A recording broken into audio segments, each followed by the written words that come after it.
This is We Burlesque.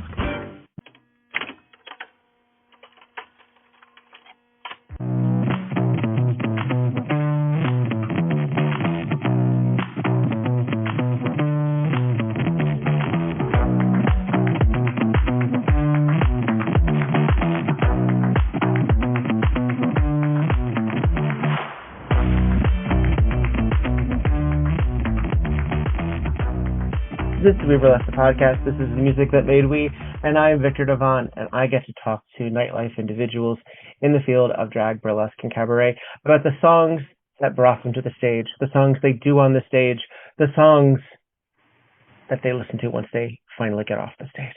And I'm very excited to have Stella Nova on the line. Hello, hello. Hi. It's Hi.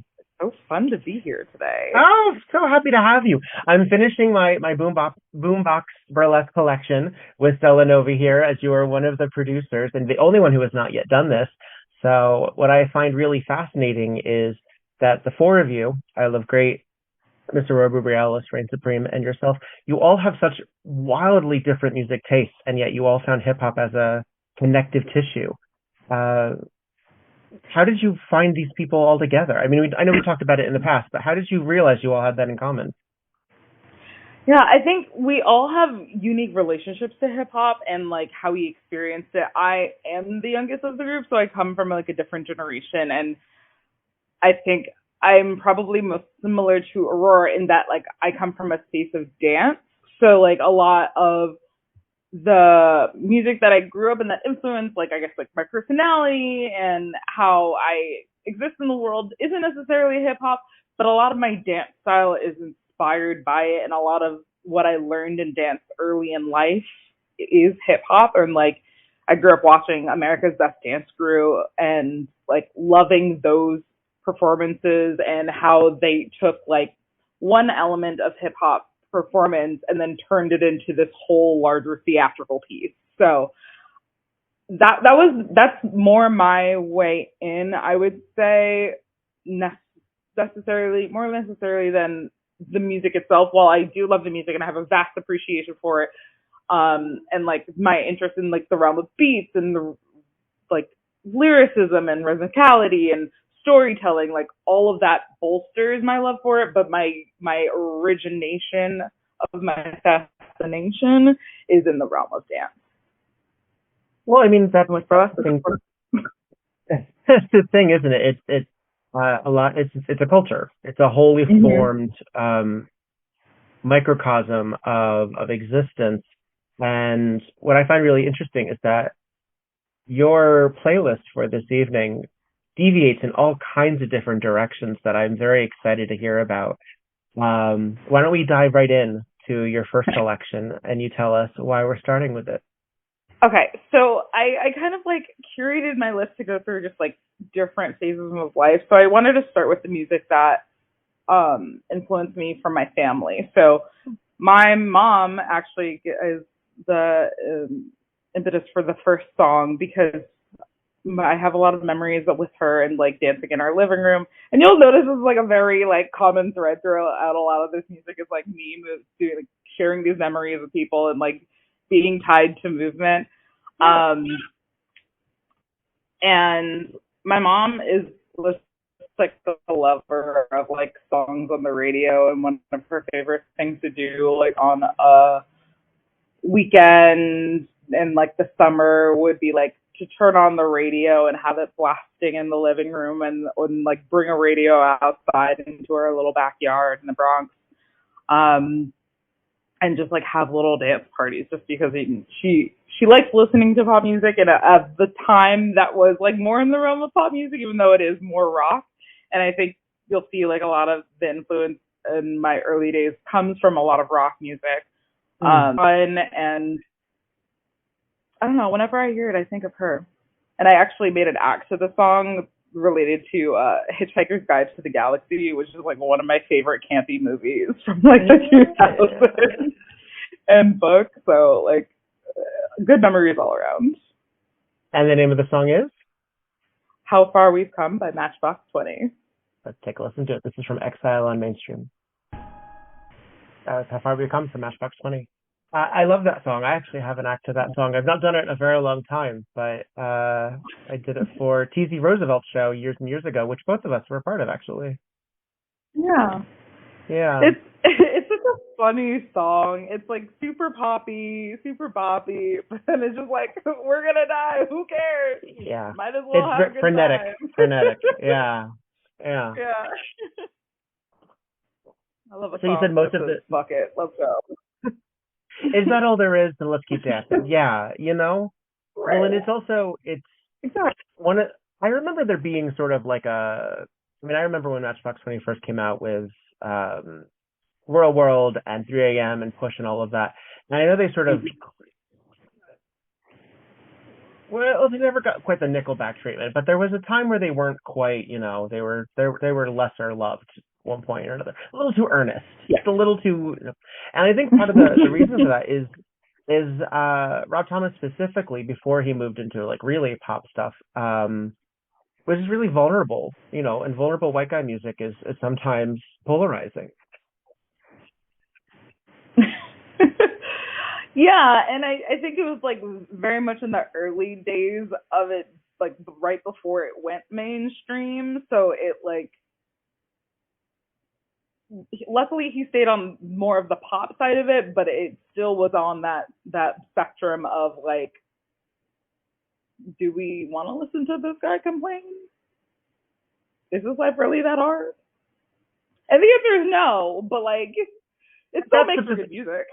you can, but that's the thing is that it. I don't know. Do you find that you are driven to the backstory of the writer of the piece, of the singer of it, and say, can you get past that, or do you feel that unless that you sense an inauthenticity and go, that's not really you, then that's like, but they're necessarily, you know, being autobiographical.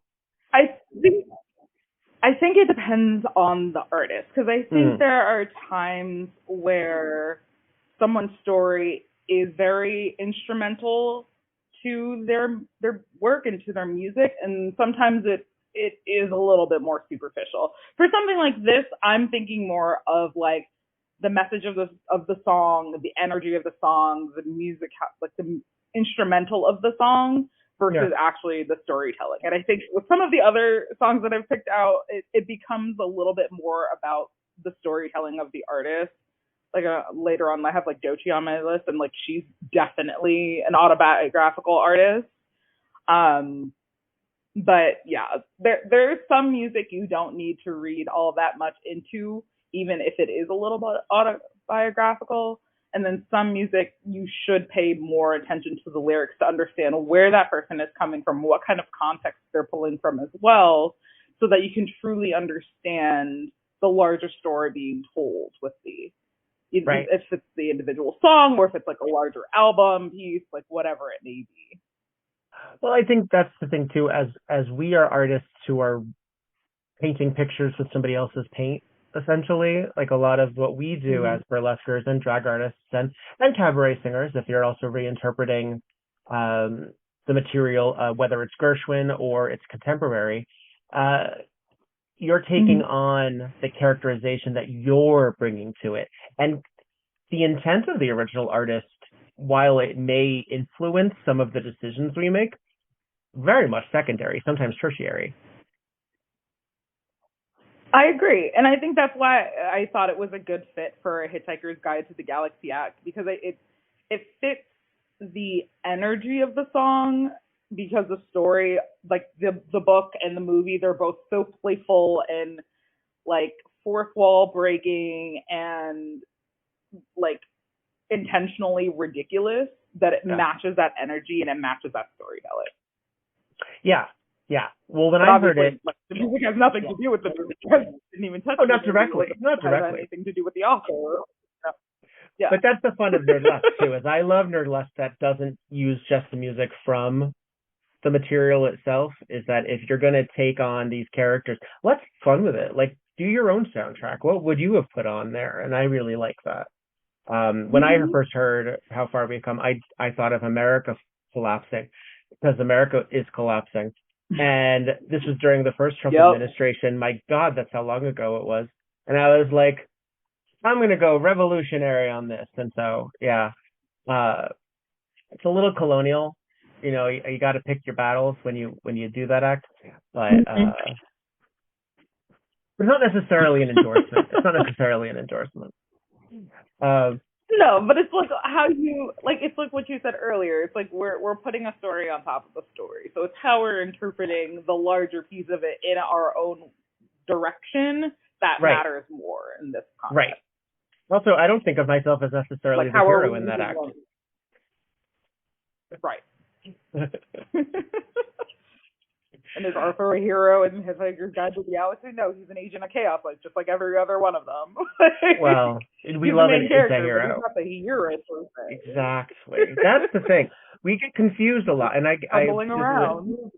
This is a deviation, but the whole concept of like throwing a picture up from an older movie or an older TV show, and then the text being, I'm now old enough to know that this is the real villain of this movie. Like, first of all, no, that's reductive, and you're not paying attention because no, that's not what we're doing. That's the protagonist. The protagonist has to learn shit. That's why he's flawed. Also, just because they're the main character doesn't mean they're a good guy.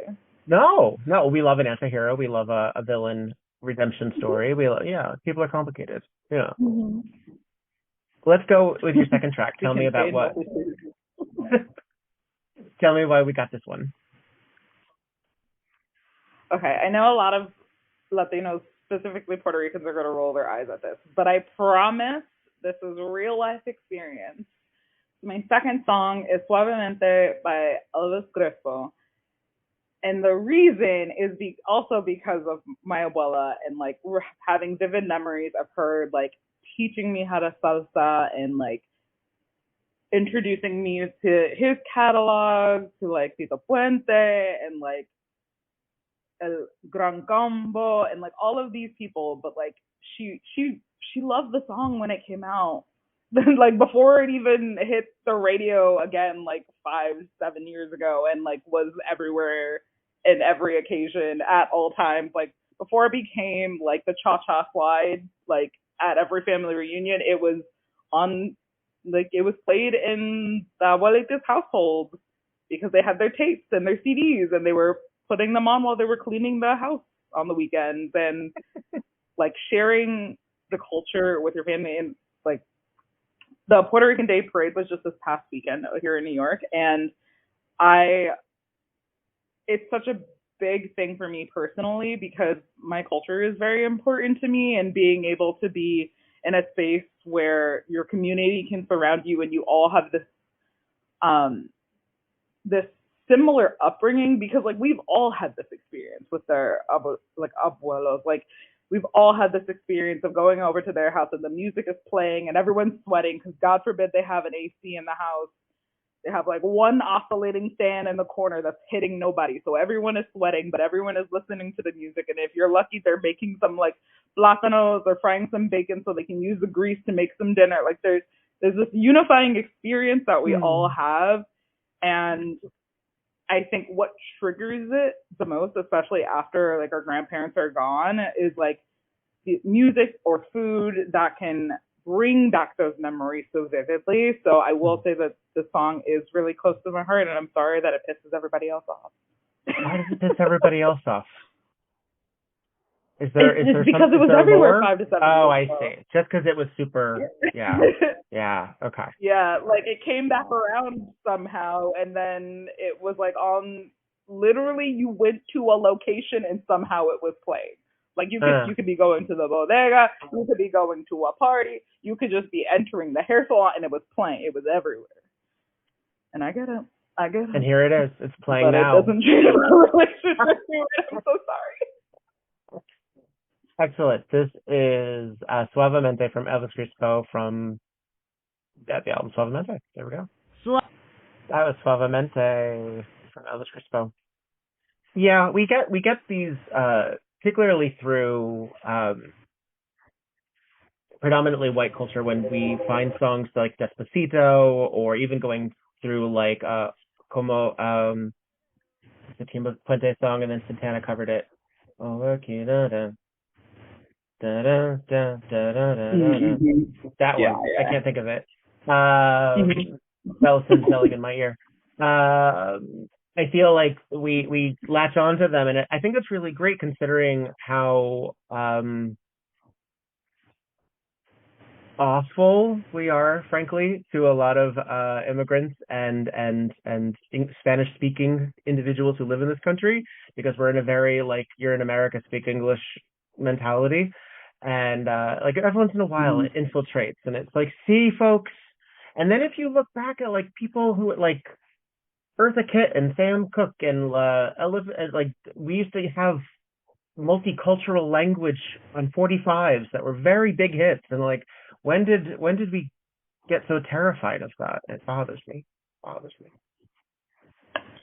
It's a strange cycle that I think humanity goes through of like aggravating ourselves with the things we're already comfortable with because we want to change a pace. That's what I feel like it comes down to. Because like when you look at the larger cycle of ignorance of people being like, oh no, but they're a good one, but then they're still afraid of other people, and then some Yeah. whatever that thing is will become a part of society. But then all of a sudden it's the enemy again. I was like, you were okay with it when it's like it was your grandson. You were okay with it when it was just a guy down the street, but suddenly it's bad because it's Yeah. outside of your experience. So like it's a weird there's a weird cycle that happens. It's for example, all around the country, and this is a bit of a tangent, all around the country there were so many expanding and vibrant Black communities in like all over the country. There's one in Central Park, Seneca Village. We all know about Tulsa. Like there's all these communities where Black people were thriving, not exactly in tandem with the white communities surrounding them, but like tolerated, like fine. They were doing well. They were becoming successful. They were largely independent, but like not a problem until they became a problem. Like another spark of racism pops up, or intolerance pops up, or jealousy pops up, because sometimes it's just jealousy. And then all of a sudden, it's got to go. All of a sudden, it's unacceptable again. So the very communities that were allowed to thrive in the first place are now a problem and were destroyed as a result. It's so conditional also. Like the idea that Republicans are now bopping to Nicki Minaj simply because now she's not, the I don't know, slut archetype that they hated years ago. Yeah. And if Bad Bunny voted Republican, I'm sure they wouldn't have had a problem with Spanish at the Super Bowl. They would have been like, see, this is like this. I don't know. I mean, they probably still would have had a problem with Spanish at the Super Bowl. I don't know if they would have quite gone past that. But also, I say they as if there isn't like levels of people's tolerance and people's bullshit. But we all, I don't know, we all struggle with recognition of good people just doing their jobs, doing their work, staying in their lane, thriving and manifesting, and then we gotta get in their way. Yeah, a lot of the question becomes, but why does it bother you? Someone else is succeeding. Why does that bother you?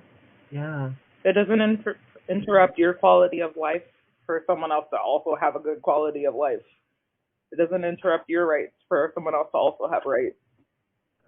I don't know if it's a particularly innovative mindset that I've adjusted to, but I think I've noticed that people of color, Black people, Latino people, Asian people, and a lot of other marginalized individuals in this country are very excited when other folks who look like them win and succeed and get things, even if they were also up for it. And there's the scarcity mindset within a lot of white folks and a lot of folks who unfortunately subscribe to a lot of white supremacy, even if they're not white, of that taking away from when so many other cultures are built on your liberation is tied to mine, your success is tied to mine, when you win we all win, like that kind of sort of mindset. And when that's viewed in a negative light, I find that such a bonkers situation. I can't quite grasp it. um I know a lot of it's tied to One thing capitalism and that, shit, but yeah, oh, for sure. And I think part of it is, and I was thinking about this the other day, actually. It's funny that it's coming back around. Um, Something that you notice is that a lot of minority cultures are community based. And I think that as a result, we like to root for each other. We like to see one person succeed that looks like us or is also like of a minority descent succeed, because it means that there's possibility and there's hope, kind of. The other side of it is like that scarcity mindset also comes from like an isolationist or individualist kind of mindset. And I think it's hard to reconcile the difference between watching, like, wanting to succeed yourself, which is like that larger individualistic narrative that honestly gets sold to you with capitalism, because it like institutes a lot of competition and also like makes missing out feel like a real detriment or a real like elimination of hope. But I think we're stronger in a community mindset. right. I think it's ultimately better, and to like dismantle the need to definitely be better or to trample someone else or be like win at the expense of someone else. It's better to like just be happy for people. I know that sounds hella generic, especially coming from a place where the Knicks just won, and I'm very fucking happy about that. Fuck the Spurs. But The it's opinions of one of Stella those Nova do not things share where and like, reflect those at the We Burlesque podcast. boo, Knicks in five. But I think just like from a cultural perspective, I feel like I'm not white. I can't speak for white people, but I think that a lot of that mindset does come from that space. And I know that minority cultures are built on community and like sticking together, and that's why you see in a lot of spaces where like you walk into a room and then you'll see like a lot of people of similar cultures like grouped together, and this kind of like a survival mindset of like be with the people that you can most relate to, but also look for others that can understand you. Right. Whereas on the other side of it, it's like stay away from what's different. So it's a different mindset going on, and I don't know if I'm explaining it correctly. Absolutely. Absolutely. And I think it can be related to queer communities. It can be related to any number of other marginalized folks. You will go to people who you see as safe based on cues. And here's them on. If that cue is also skin tone or a pin or some sort of symbol or some indication or body type that you're like, you know what, I have a feeling that I'll just stick on this side of things. It's also it's a herd protection as well. It's that if anyone does fuck with me, then at least I'm with these other folks who might have my back by default. So yeah. What's it like being a New Yorker right now? I mean, it feels pretty good. June is a very interesting month for me, particularly because first it's like I said, it's the Puerto Rican Day Parade and the festival. Then it's Juneteenth. Then it's Pride. So it's like already we're up on three sides of my identity. And then on top of that, the Knicks just won. So my New Yorker is up too. I just need a woman's holiday and then I'll be hitting that full five fingers here. We'll be hitting all parts of that intersectional identity. Let's look at track number 3. Now, this was more of a band edition, but we're going to pick one song to represent them. So tell me about your relationship with this next band. Yes, spinning back towards music.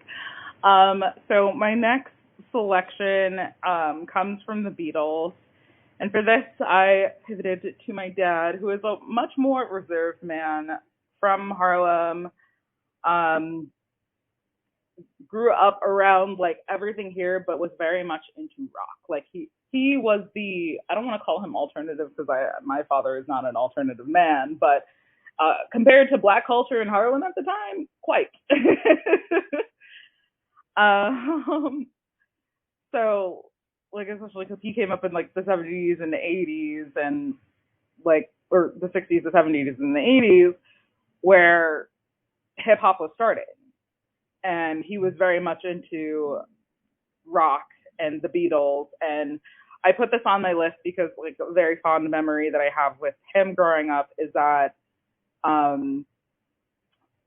think, I don't know if it's every day or if it was like once a week, but he would turn on the radio at like noon for the Beatles Power Hour that would be on the radio. And then while we would be driving in the car somewhere, and they would just like spend the entire hour going through different Beatles songs, and I'd be singing along in the car with him because it was something that he was truly passionate about and something that we could share together. I love it. So he was a fan of the sillier songs, but all of them had an impact. Yeah, they also, considering the music in the 60s was so heavily inspired by a lot of soul music and a lot of what we would now consider R&B, and proto-funk and things like that. I mean, it makes perfect sense that would still also land itself. There is a through line of, I mean, the song that I think we're going with, are we going with Oh Darling? Yeah. That is sung with a great deal of force and passion that's not unlike your Sam Cooke or your Al Green or something like that. So I think it's perfectly contemporary. So, all right, this is from Abbey Road. And something. Oh, go ahead. No, I can pick up afterwards. Okay, I can pick up afterwards. It's all good. This is Abbey Road's Oh Darling from the Beatles. That was the Oh Great Oh Darling from the Beatles. So yes, you were saying. Yeah, the one thing that the Beatles do really well is that they're such incredible musicians, / were incredible musicians.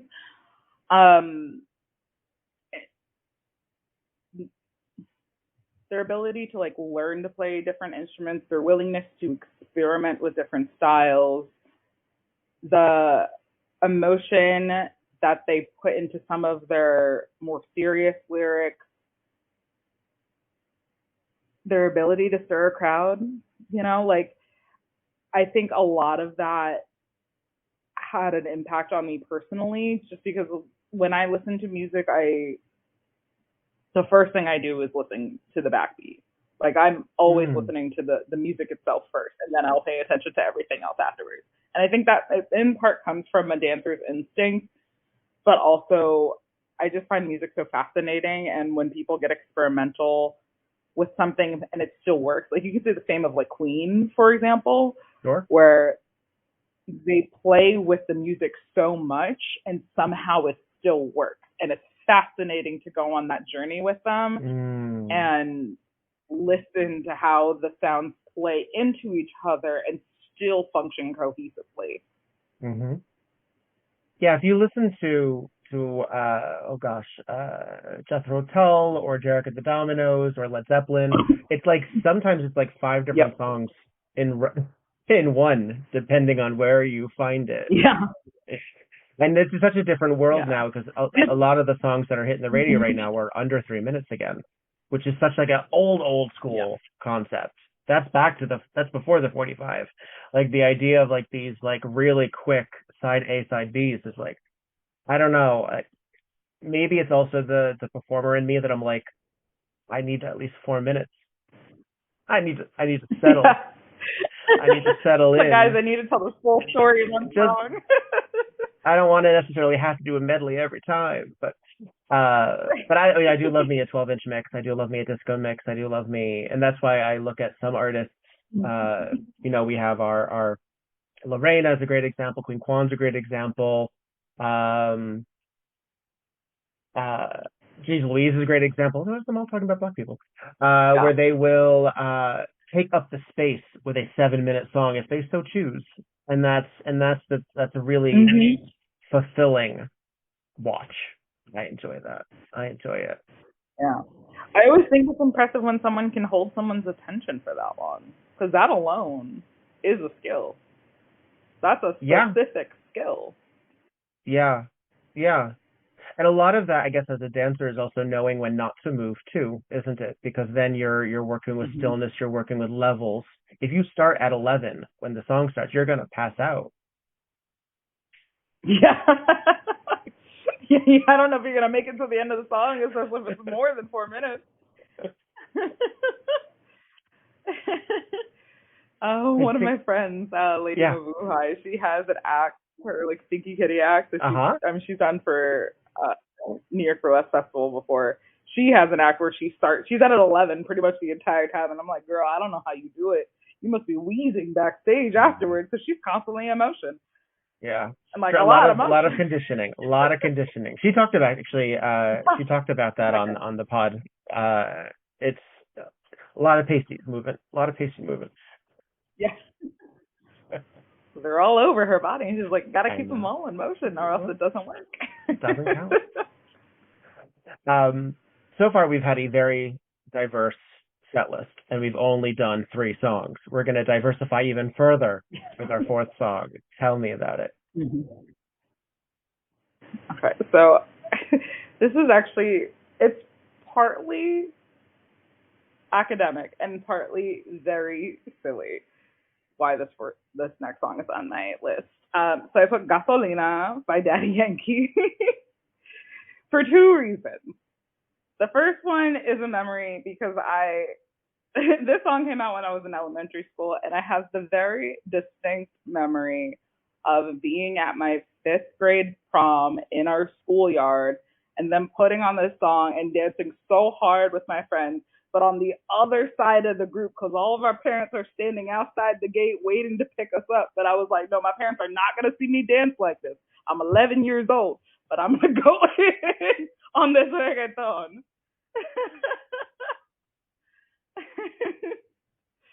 Silly, I know, but you put a Bronx girl in a yard with Daddy Yankee, and this is what's gonna happen.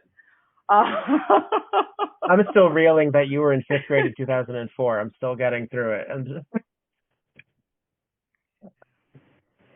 still getting through it.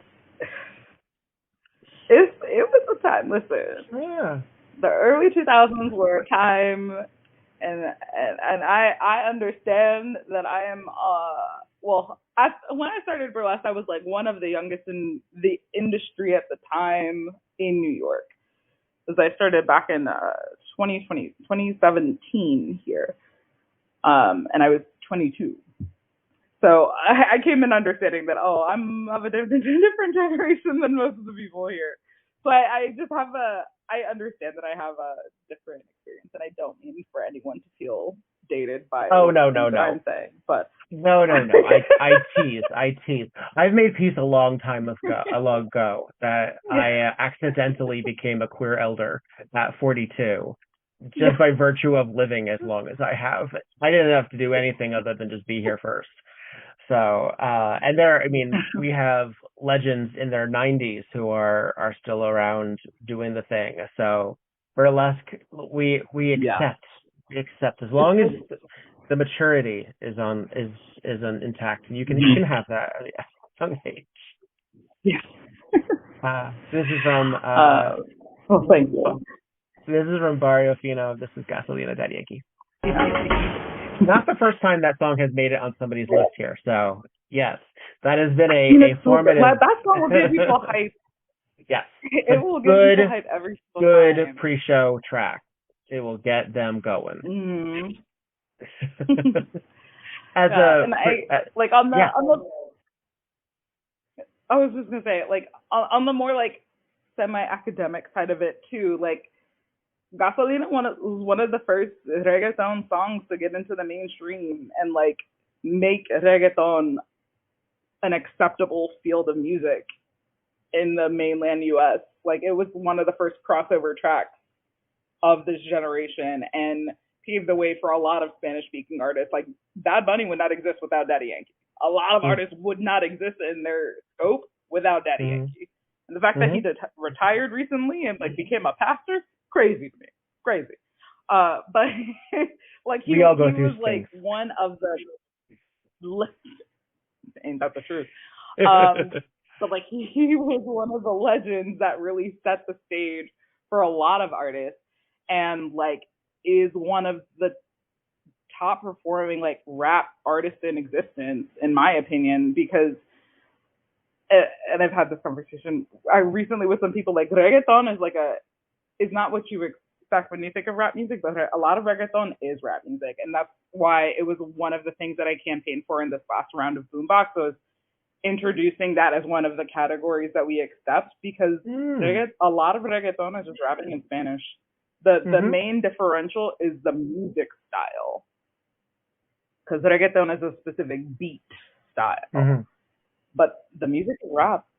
A lot of it is just rap. Yeah, and rapid fire too. Like it's very quick. It's very confidence as well. There's a certain swagger and a certain I don't know, the thing with my shoulders that I'm doing. There's a lot of that. As someone who we talked a little bit about, actually, probably talked at length about this, but I want to ask again. In the Boombox Burlesque episode that we had with all of you in anticipation of, I guess, the second edition. Now that you've done 2 of these, or 2.5, right? Because you also had you had the 3. What do you think? Yeah. Well, yeah, I guess first year was the one day, and then we had 2 full festivals. Right. Having done something like this, I mean, adjudication alone, that still counts as part of the deal. How do you feel your opinion on hip hop rap music, however the variances apply? Do you think you have a different perspective on now than you did necessarily even 3 years ago? Has your opinion on the music genre evolved, changed? That's a very good question. I do surprise myself. I don't think my opinion necessarily has changed, but I think I have broadened our scope a little bit before. So like I was saying about the reggaeton being considered part of the scope of rap music and like pushing forward performances that lean into a little bit more of the storytelling piece of hip hop and rap specifically, since we're focusing on rap music specifically. Like I still lean more towards those kinds of pieces and towards that kind of music or things that are that play with the musical portion of it. So going back to I listen to the backbeats first, and I think with hip hop specifically, I'll listen to the beat before I'll even pay attention to the words. That's why sometimes I'll hear a song and then someone will be like, he said this. I was like, I didn't catch it. I haven't gotten there yet. I'm too busy listening. Like, going throwing my ass back to the beat. Give me 2 more listens and I'll get to it. But like I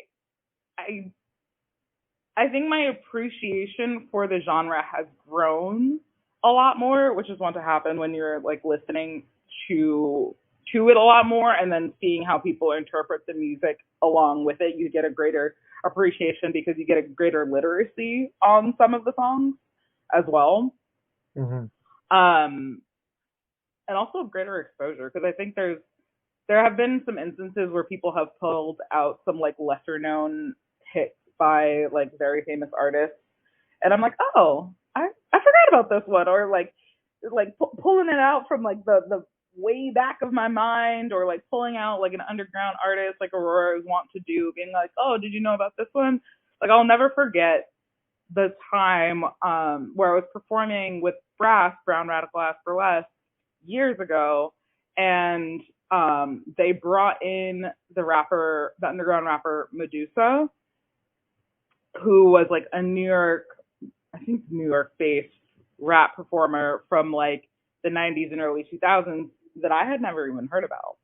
And this is pre-Boombox, but like shows that there's just so much more out there than you know of. And I always think that it's great to keep yourself open to new genres, new music, new inspiration, and just give everything a chance. But like, she was fantastic, and like performing on the same stage with her was such an honor, and just learning the history behind her.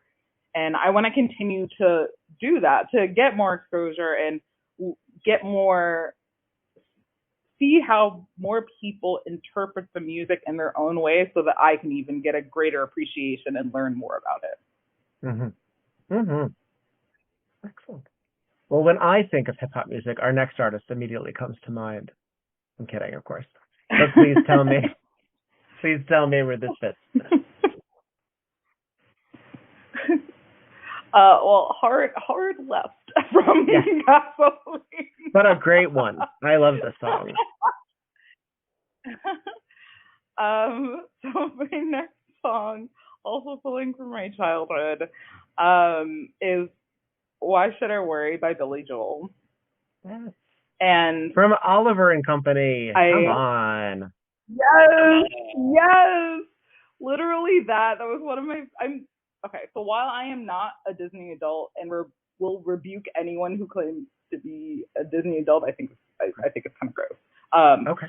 But I am very much a Disney kid, and I grew up like having all the VHSs, and Oliver and Company was one of my favorite movies, with one of the best soundtracks of any Disney movie, in my opinion. Mm-hmm. Like, Billy Joel threw his whole back, foot, elbow, etc. into the soundtrack, and you got Ruth Pointer, you got Bette Midler. It's Los Lobos. It's great songs on it. Yeah. Like, if you wanted like a crash course on like early pop and rock, just watch that movie, because it's so interesting. It doesn't feel like a Disney movie in that it's not about magic and princesses. It's about family. It's about found family. It's about understanding your worth. It's about humbling yourself. It's like, I don't know. Whenever you see pets running around New York and coming from humble backgrounds, you gotta root for them. I do love that movie so much, though. I do think of it. It reminds me that, and All Dogs Go to Heaven. Obviously, very similar mindset. But I think that's part of the thing, is that because again, it's not magic, it's not supernatural. It is very based relatively in reality. Because even the animals are not anthropomorphic; they're just animals. They're not they're just people. But they talk, sure, but they talk amongst themselves. And people can't understand them, which is also an important distinction. So, and they cohabitate with human beings. It does read a little bit more like Don Bluth, or a little bit more like that era, like Secret of Nim, Rockadoodle. Yeah, it does more than Disney. And it's unfortunately a bit of a lost piece, because it doesn't come up a whole lot. I think the first time I ever saw it was because of the Disney Channel. It wasn't even out on video cassette when I was growing up. So I don't even know if it's on DVD. But this is... I honestly don't know. But we have the VHS, so... Yes, exactly. That shit was all we keep in my household. This is Billy Joel as Dodger in Why Should I Worry? Another love letter to New York. Yeah, that was another bit of it. Like, I'm such a New Yorker. I'm going to die here. I already know that about myself. And, like, you can keep Empire State of Mind. I'm going to be walking down the street singing this. It's got all the confidence and swagger that a New Yorker needs. Ah, beautiful.